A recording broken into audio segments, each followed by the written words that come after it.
જય શ્રીમન નારાયણ. રામાનુજદાસ શ્રીમાન ગટ્ટુ વેણુગોપાલ સ્વામી દ્વારા વર્ણન કરેલ શ્રીમદ ભગવદ્ ગીતાનું ગુજરાતી ભાષાંતર હું આપને કહી રહી છું. અધ્યાય 16 દૈવ અસુર સંપદ વિભાગ યોગ. શ્લોક 23. યહ શાસ્ત્રવિધિમ ઉત્સૃજ્ય વર્તતે કામકારતઃ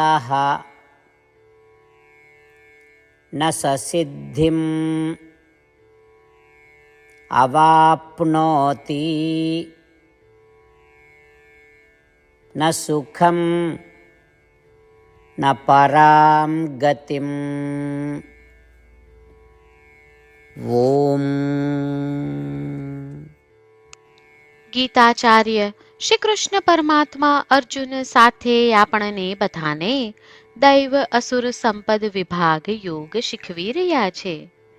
પરમાત્મા કહે છે, અર્જુન, વેદ મારી આજ્ઞા છે. સ્વયંની ઈચ્છાથી કે ઈચ્છાઓને વશ થઈને કર્મ કરનાર અને મારી આજ્ઞાઓનું ઉલ્લંઘન કરનાર ન સિદ્ધિ પ્રાપ્ત કરી શકે છે, ન સ્વર્ગનું સુખ પ્રાપ્ત કરી શકે છે અને ન તો આ સંસારમાં સુખી થઈ શકે છે. આ ઉપરાંત તેઓ સર્વે પ્રાપ્તિઓમાં શ્રેષ્ઠ એવા મને પ્રાપ્ત કરી શકતા નથી.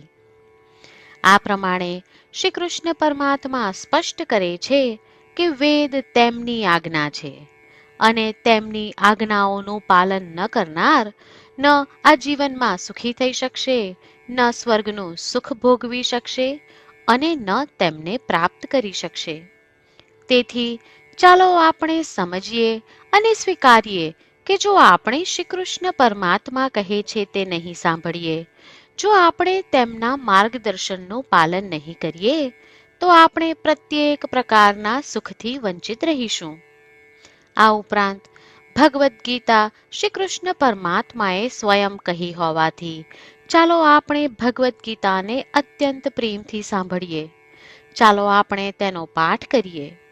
શ્રી કૃષ્ણ પરમાત્માએ જે કહ્યું છે તેનું પાલન કરીએ. ભગવદ્ ગીતા અન્ય ભક્તો સુધી પહોંચાડીએ.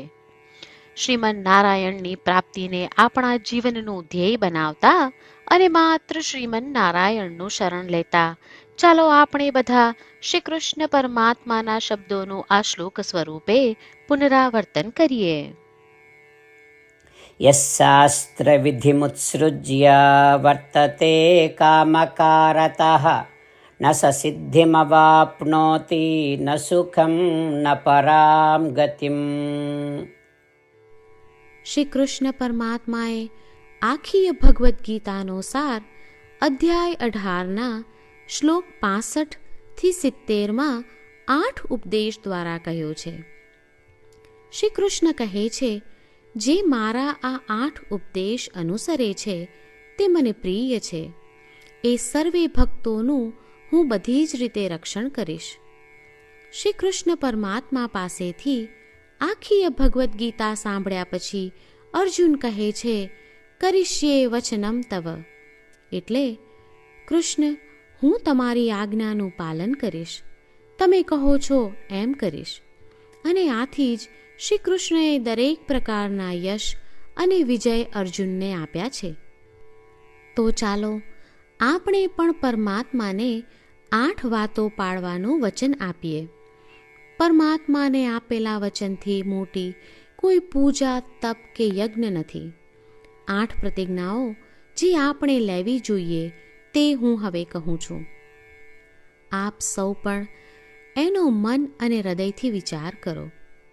આ રીતે શ્રી કૃષ્ણને વચન આપતી વખતે આપણે સૌ શ્રી કૃષ્ણની હસતી મુખમુદ્રાનો મનમાં વિચાર કરીએ અને પરમ આનંદનો અનુભવ કરીએ. જય શ્રીમન નારાયણ. આપણા 8 વચનો આ પ્રમાણે છે.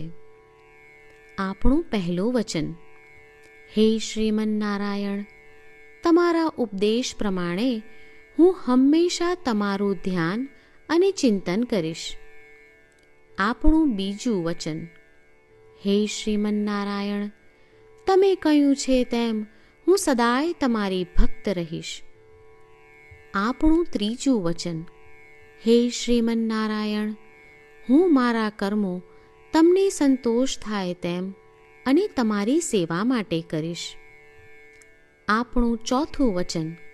હે શ્રીમન્નારાયણ, તમે અનુસરવા કહ્યું છે તેમ મને પૂર્ણ શ્રદ્ધા છે કે હું તમારી છું.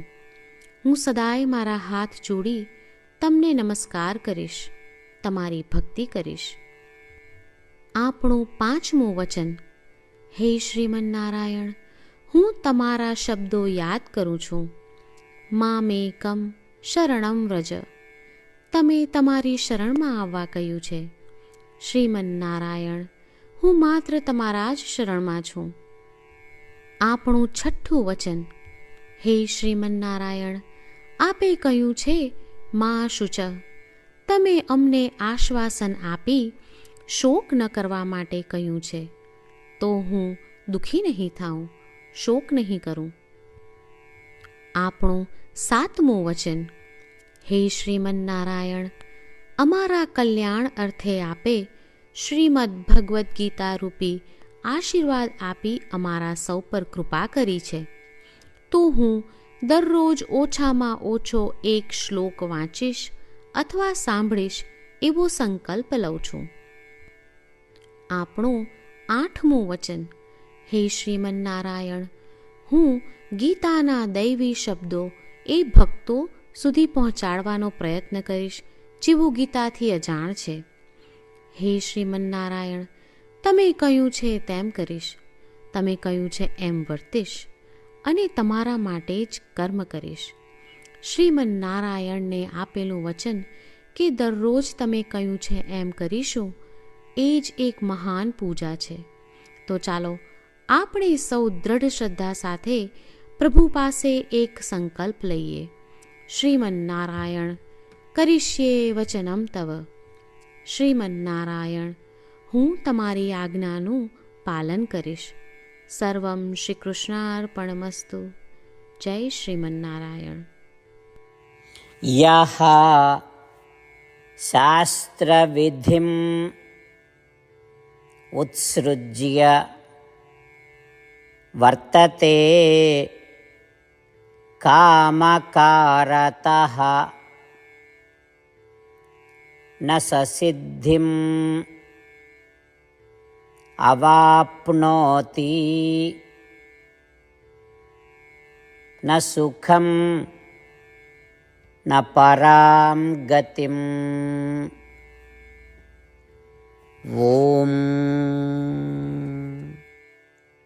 યશાસ્ત્રવિધિમુત્સૃજ્ય વર્તતે કામકારતઃ ન સિદ્ધિમવાપ્નોતિ ન સુખમ ન પરામ ગતિમ.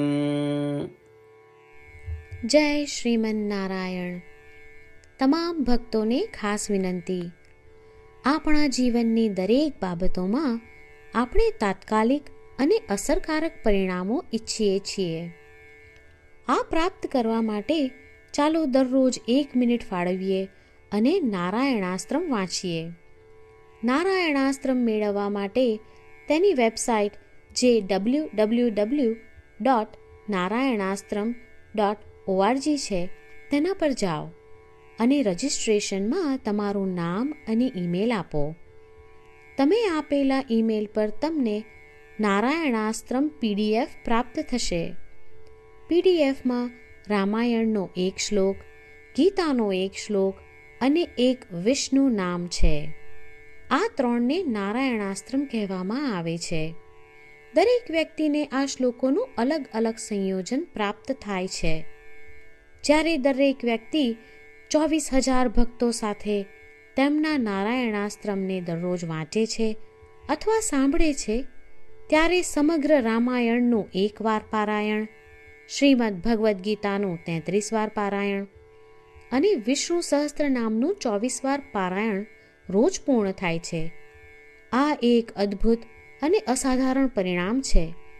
તેથી તમે અને તમારા પરિવારના સભ્યો તરત જ વેબસાઇટ પર જાઓ અને તમારું નારાયણાસ્ત્રમ મેળવો. જય શ્રીમન્નારાયણ.